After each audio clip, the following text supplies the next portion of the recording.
ဒီနေ့ Parison ကအသစ်ထွက်တဲ့ menu လာတော့မသိဘူးပေါ့နော်ဆိုတော့ဒီ pistachio chocolate cake ကို try ခဲ့ပါတယ်သူကတော့ပေးရတဲ့ဈေးနဲ့ရတဲ့ amount ကတော့တော်တော်လေး fine တယ်လို့ပြောရမယ်အရသာဘိုင်းဆိုင်ရာရဆိုလို့ရှိရင်တော့တော်တော်လေးကောင်းတယ်လို့ပြောရမယ်ပေါ့နော်ဆိုတော့ကျွန်တော်ရဲ့ပတ်စံနဲ့တော့ကတ်တွင်းတော်တော်တွေ့ပါတယ်ပြီးတော့မှသူ့ရဲ့သုံးထားတဲ့ cake အသားကဒီ chocolate ကပေါ့နော် brownie ပုံစံမျိုးလေးပြီးတော့မှ pistachio ကလည်းတော်တော်လေးစားကောင်းတယ်ပေါ့နော်ဆိုတော့တော်တော်လေးအကြိုက်တွေ့ခဲ့ပါတယ်ဒါပေမဲ့ပေါ့နော်တယောက်တည်းစားဖို့တော့ခံမပေးဘူးပေါ့နော်ဘာလို့လဲဆိုတော့သူကအရန်အီးတယ်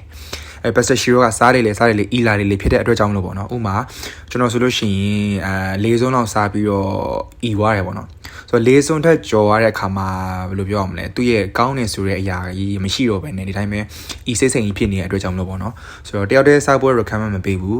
3-4ယောက်လောက်ပေါ့နော်တကယ်ချင်းနေစုသွားပြီးတော့မှစားမယ်ဆိုလို့ရှိရင်သူ့ရဲ့